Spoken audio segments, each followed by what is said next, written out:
Hi and welcome to my channel. Now this is the Mission 700 leading edge speakers. Now just before I go on to that, I just want to say that to my regular viewers, my regular subscribers, etc., that I'll probably be winding down the channel a bit now and just getting a few items here and there that I'm going to keep myself, because I can't keep going and buy. I've said it before a few times now, go and buy stuff that it's hard for me to sell and lose 20, 30 pound on each item or something like that.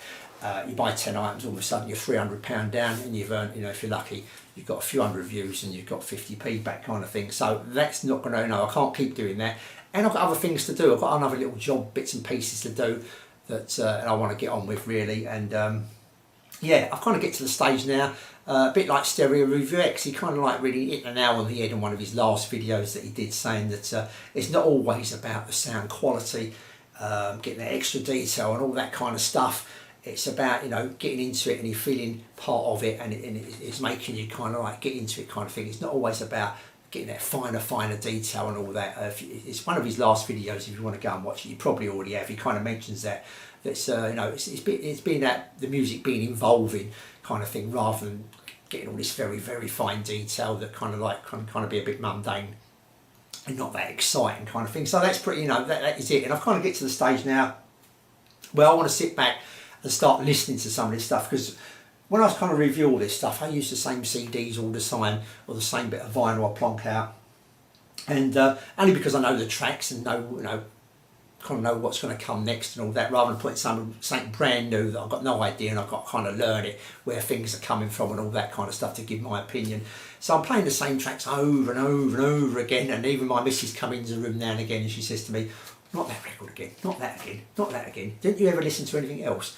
And the answer is no, I don't, because I just don't get time to do it. And the other thing I do is I sit on eBay all night, like 3 or 4 hours sometimes, just flicking through what's the latest one, what's this coming out. Then I go onto hi-fi channel, forums and that, and watch other people's videos as well. I do watch other people's videos. A few of my subscribers here, I go and watch their videos. Don't always leave a comment, very rare when I leave a comment, because I've not much to say really, or whatever, or I'm wandering on to something else, or I'm answering the questions, because I still get plenty of questions from previous videos. Asking me this, that and the other, and I don't always know the answer, but I go and try and find out if I don't, that kind of stuff. So it's been quite time consuming, and it's been affecting my eyes as well, like all that staring at the computer. I've had to go and see the opticians when was it, yesterday I think, and I've got some special spray and all that kind of thing now, drying my eyes out and causing me itchiness and not that great headaches as well. So yeah, I should say I'm getting a bit old now. I'm getting a bit old. Done it for about 4 years now. Hopefully along that 4 years some people got some benefits out of it. I've put people in the right direction, not saying I'm right, but hopefully I've kind of nudged someone maybe in the right direction, give someone some help. I probably hindered some people as well, but as things go, it's your taste, isn't it? Someone's probably thought, I bought this, Mick told me to get this, what a pile of junk this is, what the hell have I got this for?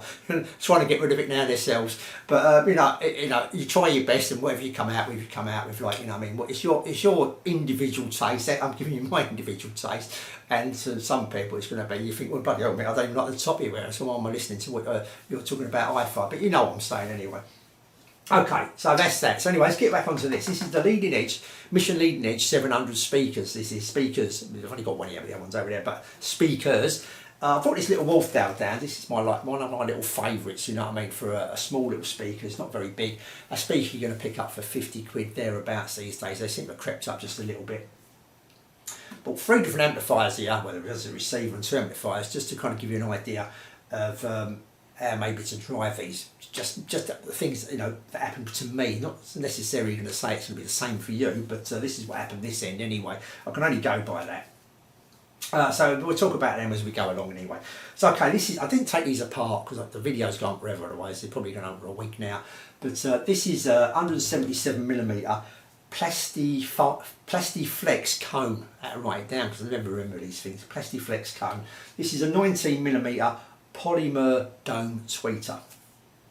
Okay, the back of it's just got 2 little spring clips. It's got nothing else to connect these. You have to poke the wires in, and the spring clip kind of grabs it, and that's the only way of connecting these speakers. So didn't spend a lot on the back sorting that out. They could have put some other connections, etc. Like I said, I didn't take it apart. I did quickly myself. It's just got a little crossover in there and just one piece of wadding in there. That's it, very basic wadding. And this is like a plastic kind of front, I should imagine. Was it fiberglass? Is it plastic kind of front? on the front there. Okay, so I found these best against the wall, so that's how I'm going to do my review. I brought them into the room, but they kind of lost a bit of their bass in there, and just got a little bit on the brighter side for me. So I pushed them back against the wall, get that bass into it, get a bit more body into the sound. So let's start off with the bass. It's got a reasonable amount of bass to it, you know what I mean? Like I say, this is where these three amplifiers come in, really. This is only 11 watts. I'm not too sure what these are, to be honest with you, but they're bigger. I think this is about 30 watts, is it? Maybe 40 watts. I can't remember now, but I can't remember what this is either, so I'm not pretty good at it. I'm not giving you much help here, but you'll soon find out. This is a Sansui 331. This is a Cambridge, A&R Cambridge A60. And this is a Sansui 217. I've got the 317 as well, but I just thought I'd use this. This is what I've been using, and it's been fine.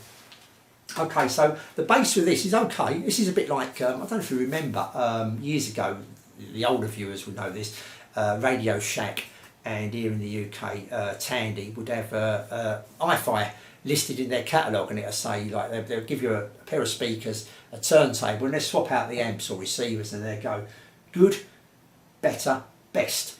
Like that kind of thing. And that's pretty much how these are set up here for the bottom end here of this particularly. You know, the bottom end is pretty good. You know what I mean? It's got a reasonable amount of kick to it, and a reasonable amount of bottom end to it using this amplifier. But this is only 11 watts, and this is it's got a reasonable amount of punch. You know, it's not lacking in bass at all. When I pair it up with other speakers and that, it's fine. Just on these, they're just a little bit lacking compared to the other speakers I got.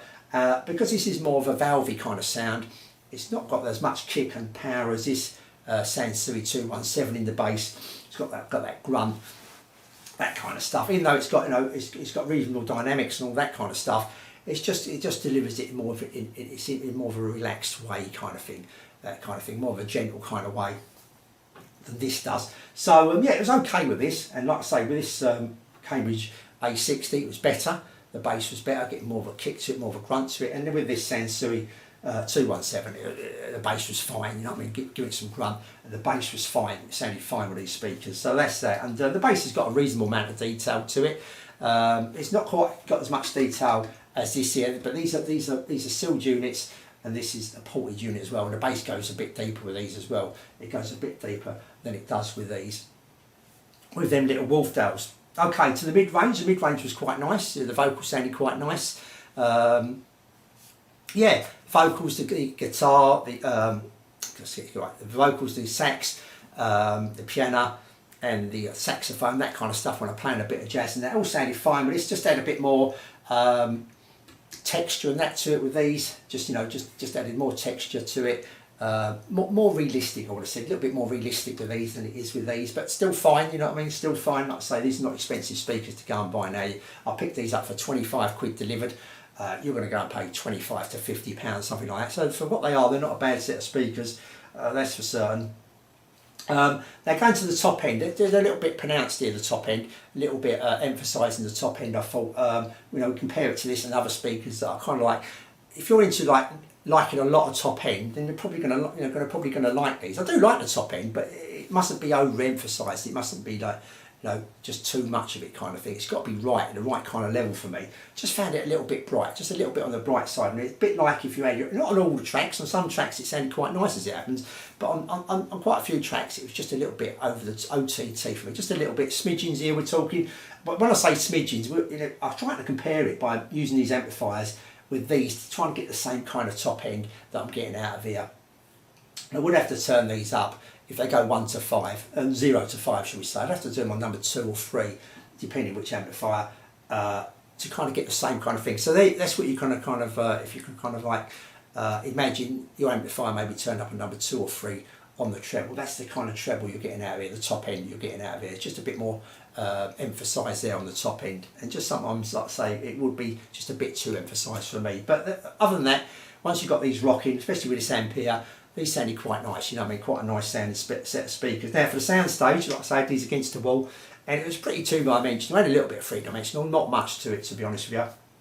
Pretty much you've got a flat sound, and they kind of filled up the wall with the flat sound. And when you compare it to this, it's got more of a three-dimensional, more in the room kind of sound. The vocalist and the band's kind of more in the room, especially the vocalist is more in the room, filling up the room more because they're in the room, and it's got more space around it as well. You know, the instruments and the vocalist and that, everyone's got a bit more, you know, a reasonable amount more space to it than it has here. This is more of a 2D. It was okay, like I say, it was pretty good. You know, you could pick out everything in the soundstage fine. You know what I mean? You could pick out, you know, different positions, everything and all that. And it was quite, you know, quite a nice kind of sound stage, but more of a flattened two-dimensional sound stage. So this is more 3D in the room and plus more space around the instruments as well. So, and I just thought this sorted out the top end as well much better. And I say much better, it made the top end better, I thought. Sounded better on here, and also, like I say, just got a little bit lower bass on here, and the bass just had a bit more freedom in this speaker as well. This could sometimes, where are they? Forgot what I've done with it. It's sometimes, because of the kind of plasticky kind of front, and that could sound sometimes a little bit boxy, just a little bit sometimes on some tracks as well. Okay, so yeah, that's it really. Hopefully you kind of got something out of that. You know, I'll keep these still. No, I'm limiting myself to 3 pairs of speakers. That is it. Like I say, I'm going to buy a few different other bits and pieces that I'm going to try and keep for myself. These are things that have been recommended by a few people that I kind of listen to, and hopefully I'm going to keep them. They're going to be to my liking. It doesn't, you know, because someone else has recommended it, doesn't always mean it's going to be to my liking. But hopefully this is, and I'm going to keep the next few bits and pieces. But yeah, I'll keep one small pair of speakers. And this is the Wolfdale Diamond Freeze. These are not going to replace it, that's for certain. I'm going to keep these. The other ones I've got is the Bronze B2. They're kind of just a little bit bigger than these, not much bigger, but they're the kind of mid-range kind of set of speakers I'm keeping. And for the bigger speakers, I'm keeping the Dynaco A35. So they're the kind of 3 speakers. If anything kind of beats them in their department, small, medium and large, I shall swap them out. But I don't think I'll be buying many speakers from now on anyway, so they're probably going to likely stay with me, these speakers, for a while, I would have thought. Not if something comes up really cheap I can go and pick up that I think that I'm interested in, that's going to sound all right. But I'm not just going to pick anything willy-nilly, that's for certain. So that's it. Yeah, so yeah, not a bad set of speakers. Like I say, maybe matching the amplifier up, something's got a bit of grunt to it to get the bass out of it, is definitely going to help. And yeah, you wouldn't want a brightish amplifier. You wouldn't want an amplifier too bright, because they're quite, you know, they're on the brightish side on some tracks to be anyway to start off with. They can be a bit, like say, emphasised on the top end. So if you've got an amplifier that's too bright, I think it's going to ruin the experience. And maybe if you've got an amplifier that's on the neutral, or maybe just even on the warm side, it's probably going to help these speakers out as well. So that's it. They're the leading edge Mission 700 speakers, or 700 leading edge, whatever you want to call them. Just one thing about buying these as well, just very, very quickly. If you're going to go on eBay or anywhere like that to buy these and they've got the covers on, make sure you see a few pictures without the covers on, because this has got the foam surround, and there's going to be lots of them where that foam surround is going to be going. So be careful. These look okay. Still got a few years life out of these, but they, you know, any sets of speakers, you know, do a bit of research. Anyone got the fronts on and don't take the front off, always be a bit wary, because you know, you can send them back, but it's the hassle, especially when speakers weigh a lot. So you've got to arrange someone to pick them up, or they say take them back down to the post office and all that, and you've got to lug them back down there. So just be careful. Make sure you check that any speakers have got foam surrounds. These do go over time now. A lot of old speakers these days, these will be gone, and you have to get them refoamed, which, you know, is probably going to be okay, but it's more hassle. You've got to sort that out. Okay, until the next video, I'll say thanks for watching, and I'll see you all soon.